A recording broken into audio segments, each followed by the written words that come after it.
Students, good morning to all of you. In previous class, I have discussed polynomial and some important questions based on it. Today I am going to start pair of linear equation in two variables. First of all, which equation is called linear equation? An equation in the form of ax plus by plus c equals to 0, where a, b, c are real numbers, such that a, b are not 0, called linear equation in two variables. It represent a straight line. linear equation एक straight line को represent करता है. तो आप देख रहे हो यहाँ पे कि ये इक्वेशन जो है ax plus B Y plus C equals to 0, ये टू वेरिएबल्स का इक्वेशन है, जहाँ x और y दो वेरिएबल्स हैं. और ये लीनियर क्यों है? क्योंकि इसमें दोनों का ही पावर जो है वो 1 है, इसलिए लीनियर है. और ये एक स्ट्रेट लाइन को रिप्रेजेंट करता है. A line is combination. What is a line? Is a combination of infinite number of points. अब हमने कहा लाइन की बात कही, तो लाइन के बारे में जानना चाहिए कि लाइन क्या होता है भाई. तो a line is a combination of infinite number of points. इसको हम लोग लाइन्स कहेंगे. It has only length, no width, is called line. If a1x plus b1y plus c1 equals to 0 and a2x plus b2y plus c2 equals to 0 are two straight lines. अगर ये दो equation दिया हुआ है, दो straight line का equation दिया हुआ है, क्या दिया हुआ है? तो a1x plus b1y plus c1 equals to 0 and a2x plus b2y plus c2 equals to 0 are two straight lines. There are some conditions through which we can decide whether solution is possible or not. Solution इसका possible होगा या नहीं. तो conditions क्या हैं? पहला condition है if a1 by a2 not equals to b1 by b2. अगर ये कंडीशन आ गया तो there will be unique solution. सिर्फ एक सॉल्यूशन होगा. और लाइन कैसा होगा? तो ये इंटरसेक्टिंग लाइन होगा. देखिए एक दूसरे को इंटरसेक्ट करेगा, और जहाँ पे ये इंटरसेक्ट करेगा वहीं उसका सॉल्यूशन देगा. सेकेंड कंडीशन है if a1 by a2 equals to b1 by b2 equals to c1 by c2. तो इस केस में आप देख रहे हो कि क्या होगा, कैसा लाइन होगा? तो ये लाइन जो है वो एक दूसरे से कंसाइड कर जाएगा. Then the line coincide to each other, there will be infinite solution. और जब कंसाइड करेगा तो हर पॉइंट जो है उसका सॉल्यूशन देगा, इसलिए there will be infinite number of solution. तो ये लाइन एक दूसरे को कंसाइड कर गया, जैसा कि हमने 2 में दिखाया है कि ये कंसाइड कर रहा है. ये दोनों में आप देख रहे हो a1 by a2 equals to b1 by b2 equals to c1 by c2 है. थर्ड कंडीशन है if a1 by a2 equals to b1 by b2 not equals to c1 by c2. अगर ये ऐसा केस आता है तो वहाँ पे सॉल्यूशन नहीं मिलेगा. यानी लाइन क्या होगा? एक दूसरे के पैरेलल हो जाएगा. और जब पैरेलल हो जाएगा तो मीटिंग पॉइंट है नहीं, तो सॉल्यूशन आपको मिलेगा नहीं. इसलिए आप वहाँ सीधे लिखेंगे there will be no solution, जिसको हमने दिखाया है, पैरेलल लाइंस करके दिखाया है थर्ड फिगर में. तो इस तरह से आप ग्राफ को देख के भी बता सकते हो कि यूनिक सॉल्यूशन होगा या इनफाइनाइट नंबर ऑफ सॉल्यूशन होगा या फिर नो सॉल्यूशन होगा. अब एक क्वेश्चन आता है कि whether the given equations are consistent or not. You have to check whether the given equations are consistent or not. How can you check it? तो आपको मैं बता दूं कि जिस इक्वेशन का सॉल्यूशन मिल जाए, जिस इक्वेशन का सॉल्यूशन मिल जाए उसको कंसिस्टेंट कहते हैं, और जिसका सॉल्यूशन नहीं मिले उसको इनकंसिस्टेंट कहते हैं. तो सॉल्यूशन आप कहाँ कहाँ पाते हो? पहला कंडीशन था यूनिक सॉल्यूशन में, यानी a1 by a2 not equals to b1 by b2. यहाँ हमको यूनिक सॉल्यूशन मिलता है, इसलिए क्या होगा? यहाँ पे ये कंसिस्टेंट होगा. दूसरा है a1 by a2 equals to b1 by b2 equals to c1 by c2. There will be infinite number of solution. ये भी कंसिस्टेंट होगा. लेकिन एक ही केस बनता है जहाँ की सॉल्यूशन आपको नहीं मिलता है. वो केस क्या है? a1 by a2 equals to b1 by b2 not equals to c1 by c2. तो ऐसा इक्वेशन जो है वो इनकंसिस्टेंट होगा. तो आप समझ गए इस बात को कि अगर आपसे पूछा जाएगा कि इक्वेशन कंसिस्टेंट है कि नहीं, तो आप क्या करोगे? आप चेक करके देखोगे weather a1/a2 not equal to b1/b2। अगर ये आ गया, नहीं आया, तब क्या करोगे? तब फिर चेक करेंगे a1/a2 equal to b1/b2 equal to c1/c2 आ गया क्या? अगर ये आ गया तो कहेंगे yes, the equation will be consistent. अगर ये भी नहीं आया, फिर चेक करोगे a1/a2 equal to b1/b2 not equal to c1/c2 आ गया क्या? जैसे ही एक केस बनेगा आप कह दोगे there will be no solution, यानी कि ये इनकंसिस्टेंट हो जाएगा। इस तरह से हम लोग ने देखा कंसिस्टेंट और इनकंसिस्टेंट को देखा। अब हम लोग आते हैं क्वेश्चन पे। एक्सरसाइज 3.1 का क्वेश्चन नंबर 1, ये वर्ड्स प्रॉब्लम है और वर्ड्स प्रॉब्लम को पढ़ के हमको इक्वेशन बनाना है। तो आप पहले क्वेश्चन को बढ़िया से सुने। क्वेश्चन क्या है? Aftab tales his daughter, Aftab अपनी बेटी को कहता है 7 years ago, 7 साल पहले, I was 7 times as old as you were, मैं तुम्हारी उम्र का क्या था? 7 गुना था। आफ्ताब कहता है अपनी बेटी को कि 7 साल पहले मैं तुम्हारी उम्र का 7 times था। ऑल्सो 3 years from now, अभी से 3 साल बाद, I shall be 3 times as old as you will be, मैं तुम्हारे उम्र का 3 गुना हो जाऊंगा। Represent this situation algebraically and graphically, आपको इसको एल्जेब्रिकली दिखाना है और ग्राफिकली भी दिखाना है। तो आप इसमें करोगे क्या? तो 2 है, आफ्ताब है और इसकी डॉटर है। तो एक का एज x मान लो, एक का एज y मान लो। Let the present age of Aftab be x and age of his daughter be y। 7 years ago, age of Aftab क्या हो जाएगा? 7 साल पहले। तो आप देखते हो जैसे जैसे पीछे जाओगे तो क्या करना पड़ेगा? सब्ट्रैक्ट करना पड़ेगा ना? नहीं, आज आप 10 साल के हो तो 3 साल पहले आप कितने साल के थे? 7 साल के थे। आपने 10 में 3 सब्ट्रैक्ट कर दिया। तो यहाँ पर उसी तरह से हम क्या करेंगे? 7 years ago, तो आफ्ताब का एज x था, तो 7 years ago क्या हो जाएगा? x - 7 हो जाएगा। और उसकी बेटी का उम्र क्या हो जाएगा? तो बेटी का प्रेजेंट एज y है, तो 7 साल पहले उसका एज y - 7 था। अकॉर्डिंग टू क्वेश्चन क्या कहता है आफ्ताब? मैं तुम्हारे उम्र का 7 गुना था, यानी कि x - 7 इक्वल्स टू 7 × y - 7। ये हमारा इक्वेशन बन गया। अब इसको आप सिंप्लीफाई करोगे तो x - 7 equals to 7y minus क्या हो जाएगा? ये 7 × 7 = 49 हो गया, तो 7y - 49 हो गया। इक्वेशन बना x - 7y इक्वल्स टू -42। ये इक्वेशन नंबर 1 बन गया। अब कहता है 3 years from now, 3 साल बाद। तो आपका उम्र अगर अभी 10 साल है तो 3 साल बाद आपका एज क्या हो जाएगा? 3 ऐड करोगे ना, यानी 13 years हो जाएगा। तो यहाँ भी आफ्ताब के एज में हम लोग 3 जोड़ देंगे तो x + 3 हो जाएगा, और उसकी बेटी के एज में भी 3 जोड़ देंगे तो y + 3 हो जाएगा। तो यहाँ पर x + 3 हो गया आफ्ताब का age after 3 years, and after 3 years age of daughter will be y + 3। According to question क्या कहता है? वो आफ्ताब जो है अपनी बेटी का 3 गुना हो जाता है। तो x + 3 इक्वल्स टू 3 × y + 3। अब इसको सिंप्लीफाई करेंगे तो x + 3 इक्वल्स टू 3y + 9 हो जाएगा, यानी x - 3y इक्वल्स टू 9 - 3, यानी x - 3y इक्वल्स टू 6 हो गया। ये दूसरा इक्वेशन बन गया। इस तरह से हमने दोनों ही इक्वेशन बना लिया। हमने क्वेश्चन को पढ़ा, क्वेश्चन में ही आंसर छिपा हुआ है, और उस क्वेश्चन को पढ़ करके हमने इक्वेशन बना लिया। ये लीनियर इक्वेशन 2 वेरिएबल्स, 2 इक्वेशन आ गए। अब एक चीज़ आप जान लीजिए कि जितने वेरिएबल्स होंगे उतने इक्वेशन की आवश्यकता पड़ती है उसको सॉल्व करने के लिए। अगर सिंगल वेरिएबल है तो एक इक्वेशन से सॉल्व हो जाएगा, 2 वेरिएबल है तो 2 इक्वेशन की जरूरत होगी, 3 वेरिएबल है तो 3 इक्वेशंस की जरूरत होगी। तो यहाँ पर 2 वेरिएबल्स है तो आपको 2 इक्वेशन की आवश्यकता होगी। इस तरह से हम लोग 2 इक्वेशन बना लिए। अब आप देखिए, ये तो हमने क्या किया, इसको एल्जेब्रिकली दिखा दिया। अब ग्राफिकली आप दिखाओगे। ग्राफिकली में क्या करना होगा? आपके पास 2 इक्वेशन आया, एक इक्वेशन आया x - 7y इक्वल्स टू -42, यानी x इक्वल्स टू क्या हो गया? 7y और -42 हो गया। अब y के डिफरेंट वैल्यू के लिए x का वैल्यू फाइंड करेंगे। तो y का वैल्यू अगर हम 6 रख देते हैं तो x क्या हो जाता है? 0 हो जाता है। y का वैल्यू 7 रख देते हैं तो x क्या हो जाता है? 7 हो जाता है।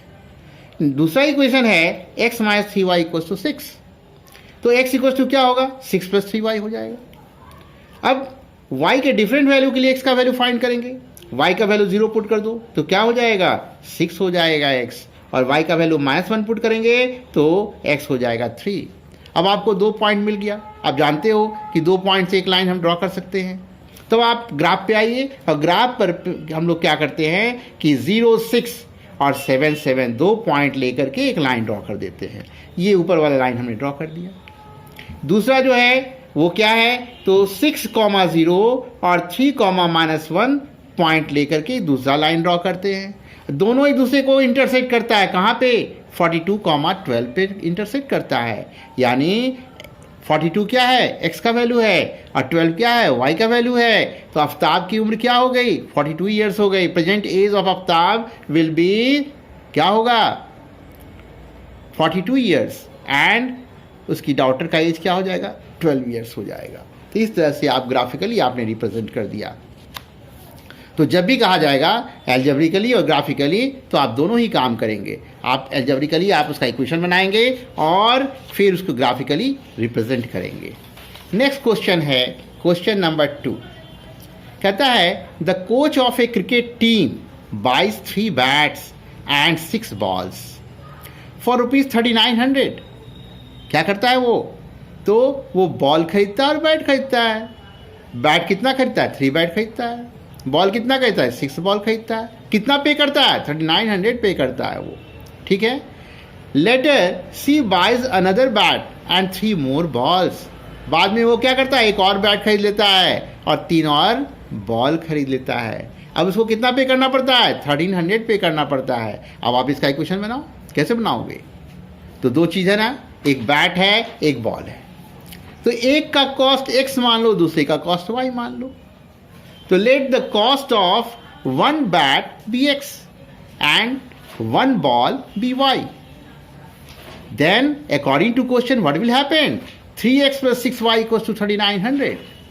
3x plus 6y equals to 3900 and x plus 2y equals to 1300। जब आप सब में 3 से डिवाइड कर दोगे तो इक्वेशन क्या बनेगा? x plus 2y equals to 1300 बन जाएगा। और दूसरा इक्वेशन क्या बना? तो x plus 3y equals to 1300। तो ये 2 इक्वेशन हमने बना लिया। अब 2 इक्वेशन ये अलजेब्रिकली हमने रिप्रेजेंट कर दिया। अब आपको करना है ग्राफिकली रिप्रेजेंट करना है। तो ग्राफिकली रिप्रेजेंट करने के लिए 2-2 पॉइंट लेना होगा दोनों लाइन पे। तो पहला इक्वेशन था हमारा x plus 2y equals to 1300। तो x इक्वल टू क्या हो गया? 1300 - 2y हो गया। अब y के डिफरेंट वैल्यू के लिए x का वैल्यू फाइंड करेंगे।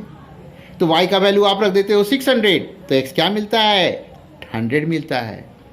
y का वैल्यू 500 हमने रख दिया, x क्या मिला? 300 मिल गया। तो हमको 2 पॉइंट मिल गए ना, एक 100, 600 मिल गया और दूसरा 300, 500 मिल गया। अब 2 पॉइंट जब मिल गया तो हम एक स्ट्रेट लाइन ड्रॉ कर सकते हैं। तो आप ग्राफिकली इसको रिप्रेजेंट कर देंगे एक स्ट्रेट लाइन को। दूसरा फिर आप देखिए, दूसरा इक्वेशन है x plus 3y equals to 1300। तो x equals to 1300 minus 3y।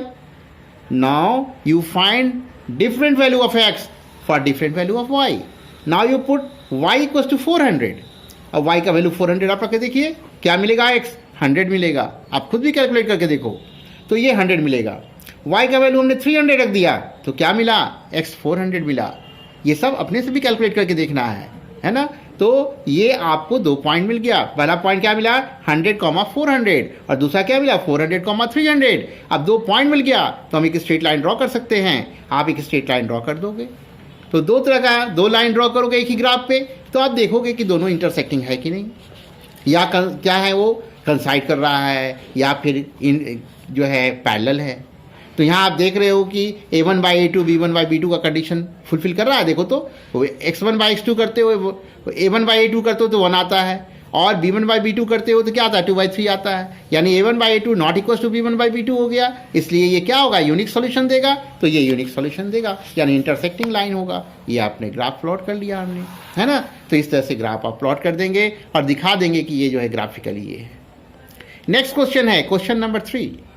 The cost of 2 kg of apples and 1 kg of grapes on a day was found to be ₹160. After a month, the cost of 4 kg of apples and 2 kg of grapes is 300. Represent the situation algebraically and geometrically. फिर आगे आपको same question है। करना क्या है? आप क्या क्या देख रहे हो उसमें? क्या क्या है?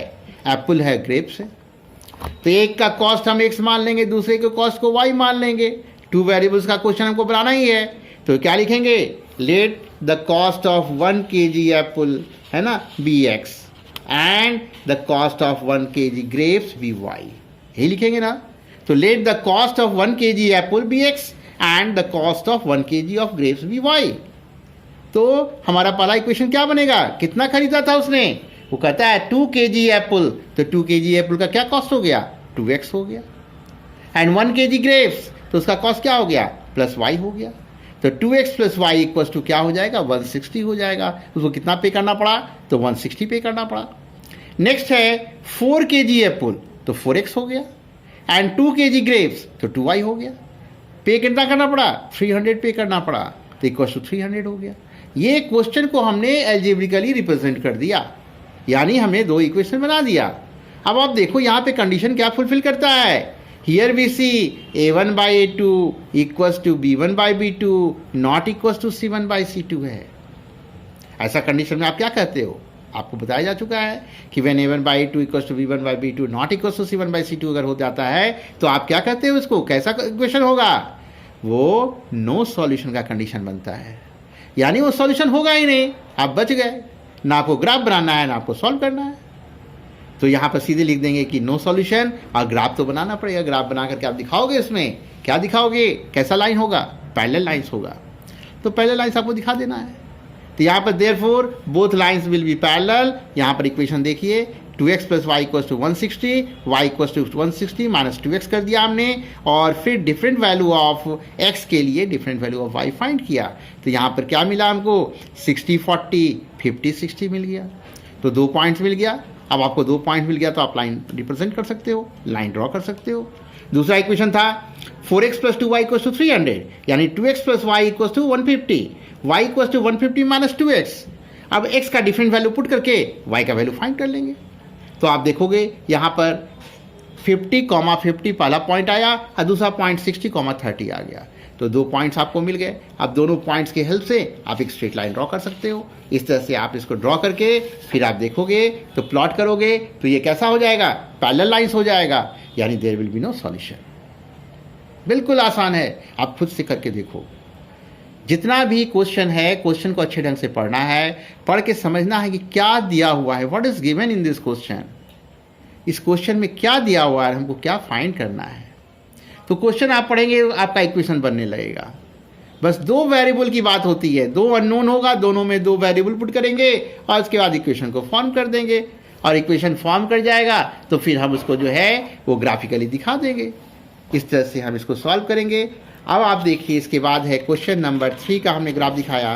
क्वेश्चन नंबर अब है 3.2, एक्सरसाइज 3.2 क्वेश्चन नंबर 1।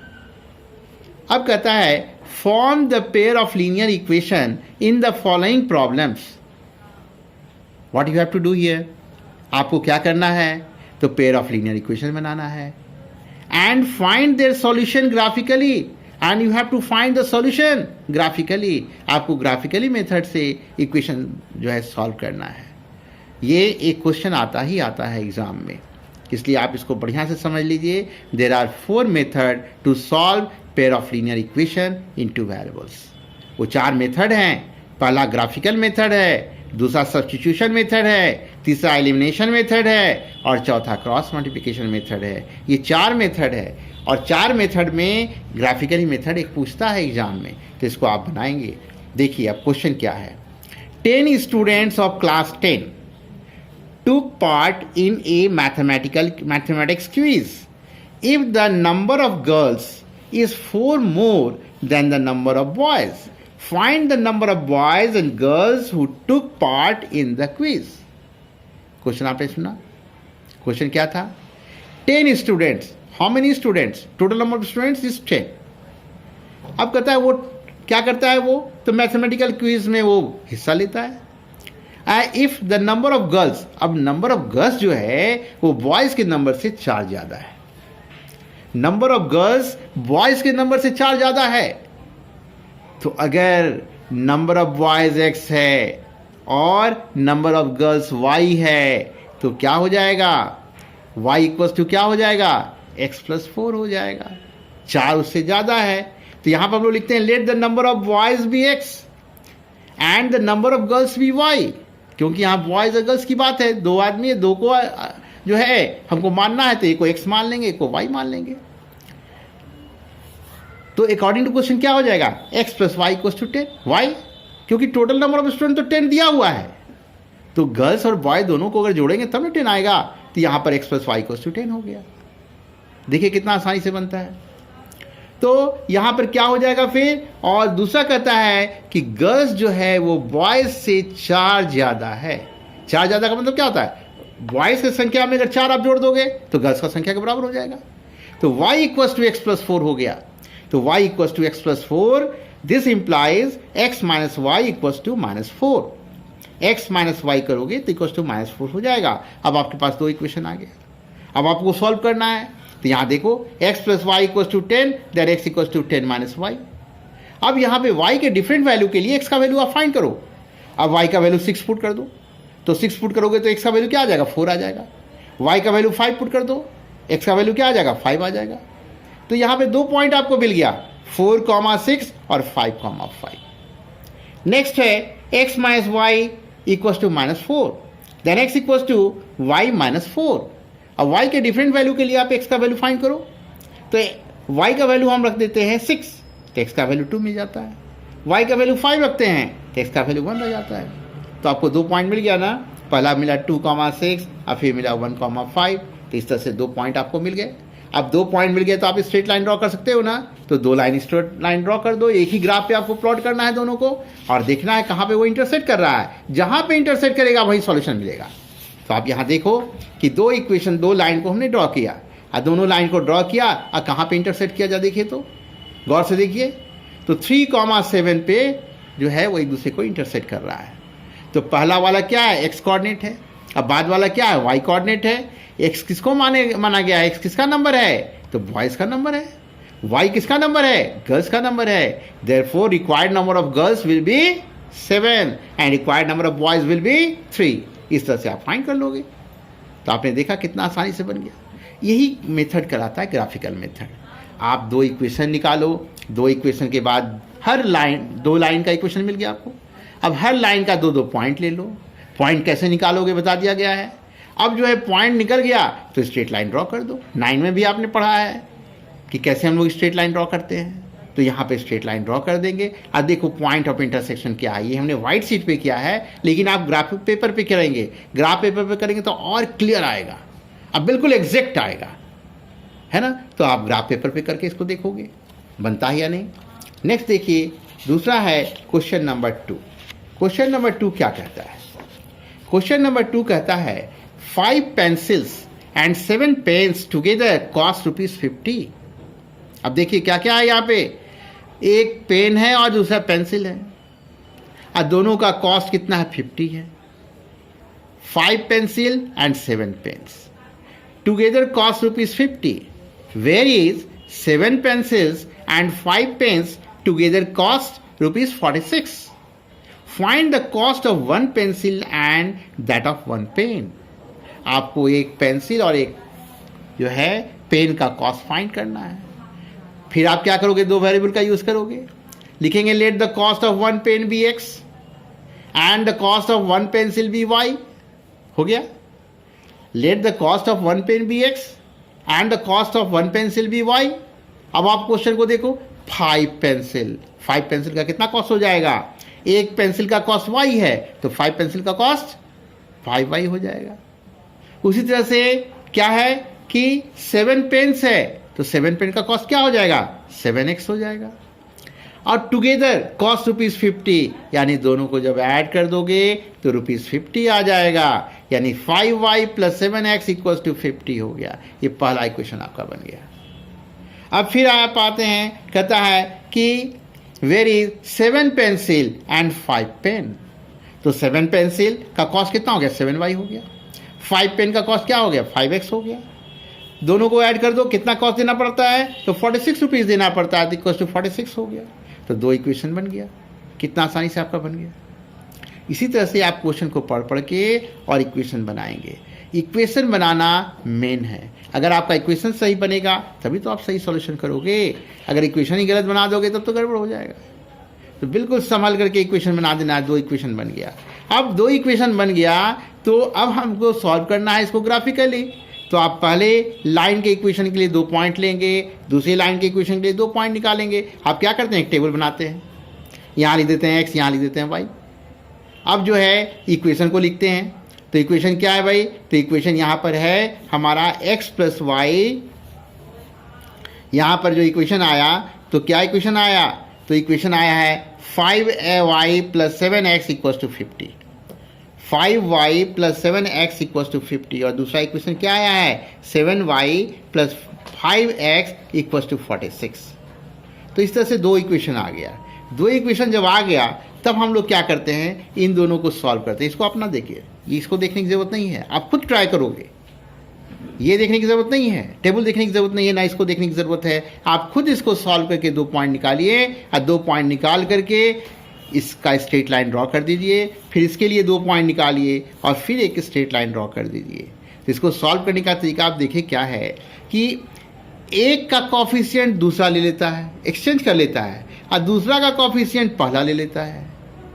तो ऐसा इक्वेशन सॉल्व करने के लिए हम लोग करते क्या हैं, दोनों को ऐड कर देते हैं और दोनों को सब्ट्रैक्ट कर देते हैं। तब जो इक्वेशन आएगा उससे हम अपना सॉल्यूशन निकालेंगे। तो आप देखिए यहाँ पर ऐड करोगे तो 7 5 क्या आ गया, 12x आ गया। 7 5 12 हो गया और 7 5 12 आ गया, यानी 12x plus 12y equals to 96 आ गया। अब सब में 12 से डिवाइड कर दो तो x plus Y equals to 8 आ गया। तो x इक्वल्स टू क्या हो जाएगा, 8 माइनस वाई हो गया। देखिए कैसे निकल गया। अब जो है इसके y के डिफरेंट वैल्यू के लिए x का वैल्यू फाइंड करेंगे। तो यहाँ पर देख रहे हो कि y का वैल्यू हमने 3 रखा तो x क्या मिला, 5 मिला। y का वैल्यू 4 रख दिया, x क्या मिला, 4 मिला। अब इसको लेकर के 2 पॉइंट लेकर के यानी 5,3 और 4,4 लेकर के हम एक स्ट्रेट लाइन ड्रॉ कर देंगे। नेक्स्ट इक्वेशन जो बना हमको सब्ट्रैक्ट करने पे आया तो क्या आया, -2y plus 2x equals to 4। सब में 2 से डिवाइड कर दो, -y plus x equals to 2। तो x इक्वल्स टू क्या हो गया, y प्लस 2 हो गया। अब y के डिफरेंट वैल्यू के लिए x का वैल्यू फाइंड करते हैं। तो y का वैल्यू हमने 3 रख दिया तो x क्या आ गया, 5 आ गया। y का वैल्यू हमने 2 रख दिया, x क्या आ गया, 4 आ गया। फिर आपको 2 पॉइंट मिल गया, 5,3 4,2। तो अब दोनों ही स्ट्रेट लाइन को हम लोग ग्राफ पे प्लॉट करेंगे और देखेंगे उसका पॉइंट ऑफ इंटरसेक्शन क्या है। जो पॉइंट ऑफ इंटरसेक्शन होगा वही उसका सॉल्यूशन देगा। तो आप यहाँ देखिए 2 लाइन हमने ड्रॉ किया और दोनों एक दूसरे को कहाँ इंटरसेक्ट कर रहा है, 5,3 पे कर रहा है। यानी कि x का वैल्यू क्या हो गया, cost of 1 pen bx। Pen का क्या कॉस्ट है, ₹5 है, और पेंसिल का क्या कॉस्ट है, ₹3 है।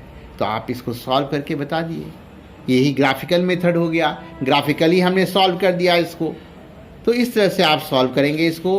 लीनियर इक्वेशन 2 वेरिएबल्स का क्वेश्चन ग्राफिकली जब भी आएगा तो आपको इस तरह से सॉल्व करना होगा। अब 3.2 का क्वेश्चन नंबर 2 है। कहता है comparing the ratio a1/a2, b1/b2 and c1/c2, find out whether the lines representing the following pairs of linear equations intersect at a point, are parallel or coincident। आपको तीनों कंडीशन को बता देना है। आपको सिर्फ देखना क्या है कि a1/a2, b1/b2, c1/c2 निकालना है। और आपको क्या बताना है कि लाइन जो है वो इंटरसेक्टिंग है या फिर कंसाइड करता है या फिर पैरेलल है। तो आप जानते हो कि कंडीशन क्या होता है। आपको बताया जा चुका है कि जहाँ जो है a1/a2 not equal to b1/b2 आएगा वो इंटरसेक्टिंग लाइन होगा। जहाँ a1/a2 not equal to b1/b2 आएगा वो इंटरसेक्टिंग लाइन होगा। जहाँ a1/a2 equal to b1/b2 equal to c1/c2 आ जाएगा वहाँ क्या होगा, वहाँ कंसाइड कर जाएगा। एक लाइन दूसरे लाइन से कंसाइड करेगा। और तीसरा था कि अगर a1/a2 equal to b1/b2 not equal to c1/c2 आ जाए तो क्या होगा, तब वहाँ पर लाइन जो है वो पैरेलल हो जाएगा। There will be no solution. तो आपको देख के बताना है। अब आप देखिए यहाँ पर पहला क्वेश्चन में है 5x - 4y + 8 = 0। And 7x plus 6y minus 9 equals to 0। इसमें कोई दिक्कत है बताइए? ए आप जानते हैं क्या होता है, कॉफिशिएंट ऑफ x को ए कहते हैं, बी क्या होता है, कॉफिशिएंट ऑफ y को बी कहते हैं, और सी क्या है, कांस्टेंट टर्म को सी कहते हैं। तो यहाँ पर a1 जो है a1 by a2 b1 by b2 आप निकालेंगे तो आप देखेंगे कि यहाँ a1 by a2 not equal to b1 by b2 है। यानी इसका मतलब क्या है कि ये यूनिक सॉल्यूशन का कंडीशन है and line will be intersecting line. आप देखोगे, अब देख के सीधे बताओगे कि लाइन क्या है भाई, तो इंटरसेक्टिंग लाइन है। क्यों? क्योंकि आपको हमने बता दिया है, क्या बताया है कि जहां a1 by a2 not equal to b1 by b2 का कंडीशन देखोगे क्या कहोगे, इंटरसेक्टिंग लाइन है ये, आप इंटरसेक्टिंग लाइन बता दोगे। नेक्स्ट क्वेश्चन देखो, यहां पर क्या है कि 9x plus 3y plus 12 equal to 0 and 18x plus 6y plus 24 equal to 0।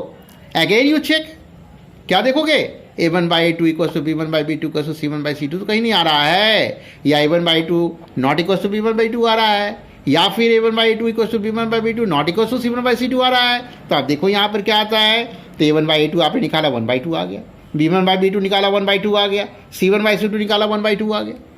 इसका मतलब क्या है कि a1 by a2 equal to b1 by b2 equal to c1 by c2 का कंडीशन आ गया। अब आपको पता है कि अगर ये कंडीशन आएगा तो आप क्या कहोगे, लाइन कैसा होगा, पता है ना, अभी बताया है हमने। क्या बताया है कि if a1 by a2 equal to b1 by b2 equal to c1 by c2 होगा तो क्या होगा, वो लाइन एक दूसरे से कंसाइड कर जाएगा, कंसाइड करेगा और there will be infinite number of solution हो जाएगा। तो इस तरह से आप कहेंगे कि therefore lines will coincide to each other and there will be infinite number of solution. तो आपने दिखा दिया ना, कितना आसान है, सिर्फ आपको जानना है, इसको चेक करना है। अगर आप कंडीशन याद रखेंगे तो आप बना सकते हैं, अगर कंडीशन याद नहीं रहेगा तो फिर परेशान होंगे, दूसरे को देखेंगे आप। तो आप पहले कंडीशन को याद कर लीजिए कि कंडीशन क्या क्या है, 3 कंडीशन तो याद रखना है। और कंसिस्टेंट कब होता है, कंसिस्टेंट जब सॉल्यूशन मिलता है तो कंसिस्टेंट होता है, और जब सॉल्यूशन नहीं मिलता है तो इनकंसिस्टेंट हो जाता है। थैंक यू, आज हम लोग यहीं पे समाप्त करते हैं, फिर अगले क्लास में हम लोग देखेंगे। Okay, thank you.